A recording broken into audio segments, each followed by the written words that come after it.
Alright guys, sino dito yung lumagpas na sa kalendar? Sino dito yung katulad ko na lumagpas na sa kalendar? Ako, aminado ako doon, nalagpas na po ako sa kalendar. So, ang topic po natin ngayong gabi is how to start saving in 30s. Nandiyan po sa taas, hindi po na siya maklaro. So, paano po mag-start ng saving or pag-iipon kung ikaw ay nasa 30 na po tulad ko? Lagpas na po sa kalendar. So, kaway-kaway po dyan sa mga lumagpas na sa kalendar. So, paano po ba mag-start ng ipon? So, karamihan sa atin guys, na kapag pagsisaping pag-iipon, marami magsasabi na mahirap mag-ipon kasi ganon.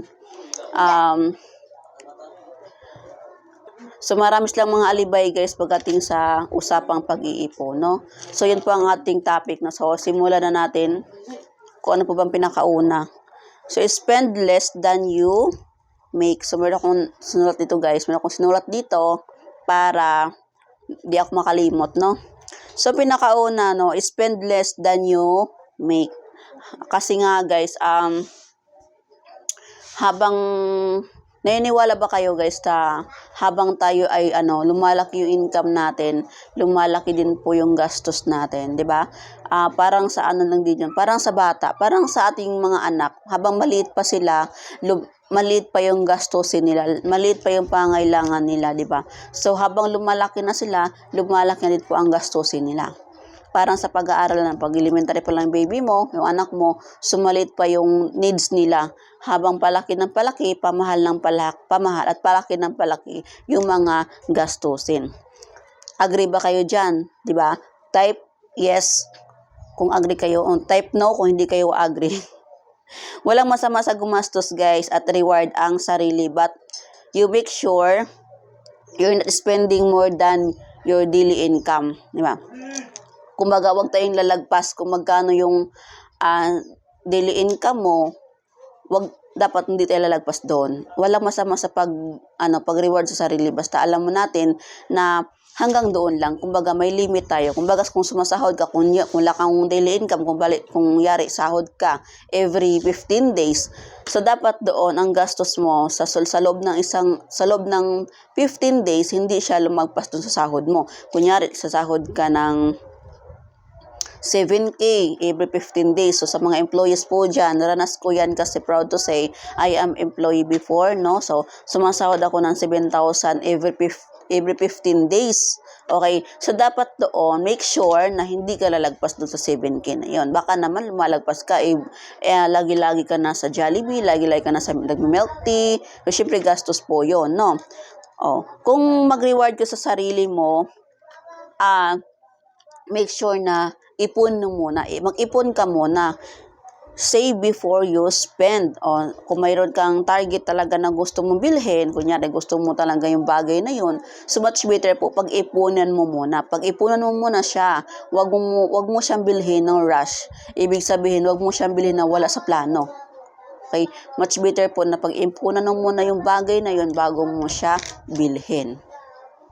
At ito pa guys ha, don't compare yourself with others kasi kapag i-compare mo siya, halimbawa wala ka sa bagay na yun, actually sa mga girls, nainggit tayo kasi mayroon siyang bagong bag, mayroon siyang bagong burluloy sa katawan, so naiinggit ka, so ikaw naman, inggitera ka, hindi ka mapatalo, so bibili ka din. So, in short doon, napagastos ka pa, no? So, wag mong ikumpara yung sarili mo doon sa iba kasi may kanya-kanya tayong progress, may kanya-kanya tayong success, may kanya-kanya tayong proseso kung paano tayo mag-grow. Second, guys, ito lagi ko tong inuuna talaga, pay yourself first.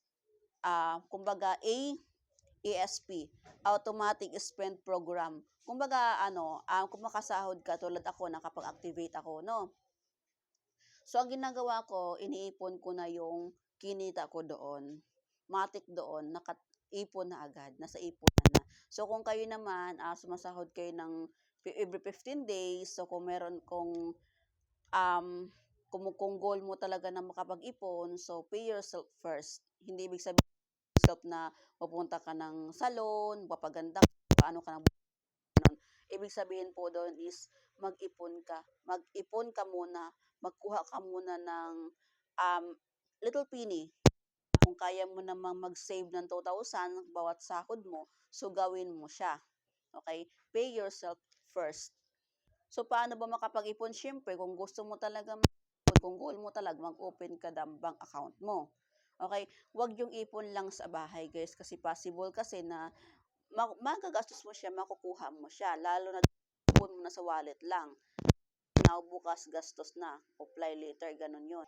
Makagandahan kasi pag sa bangko, guys, kasi parang manghihinayang kang gastusin yung pera mo doon sa bangko. Hindi katulad pag nasa bahay lang yung piggy bank mo, possible talaga may gusto kang bilhin na bagay, biyak mo siya at mababawasan at magagastos mo talaga. At number 3, guys, is learn how to dyan na lumabas sa kanya tayo mo ipon po talaga.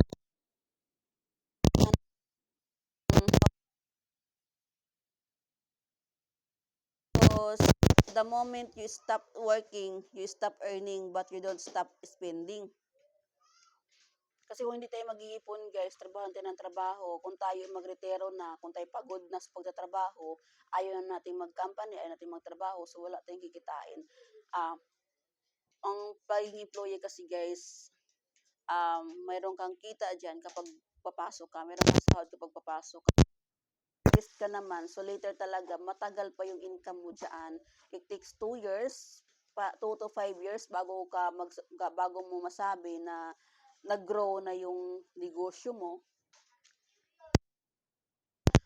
At kailangan dito, guys, na ng tamang yung mahabang pasensya, disiplina po talaga ang kailangan kapag ikaw ay papasok sa isang investment or sa isang negosyo.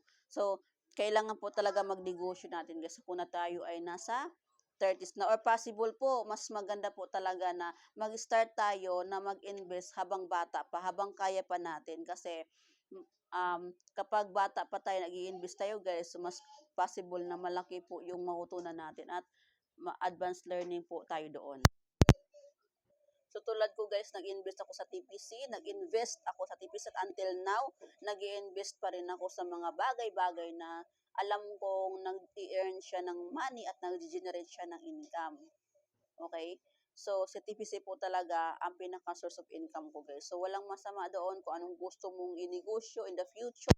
Basta importante po, meron kang nasimulan at meron kang napag-isipan na kung anong gusto mong negosyo balang araw. Basta, kung meron ka na sa tatlong yan, spend less than you make. At number 2, pay yourself.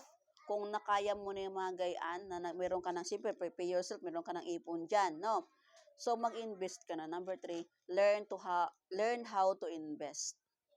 Yan po ang pinakadabis. Kung gusto mo talaga makaipon sa edad na 30, okay, mag-ipon ka na, simulan mo na ngayon. Kung napanood mo yung video to, simulan mo na ngayon sa pag-iipon. Okay, guys? So, sa mga hindi pa nakapag-subscribe dyan sa aking YouTube channel, paki-subscribe na po, paki-like, at paki-click lang po yung bell button para ma-notify po kayo if ever na meron tayong bagong video. So, once again, I am Coach Liz, Load Supplier Nationwide po. Magandang gabi po sa ating lahat.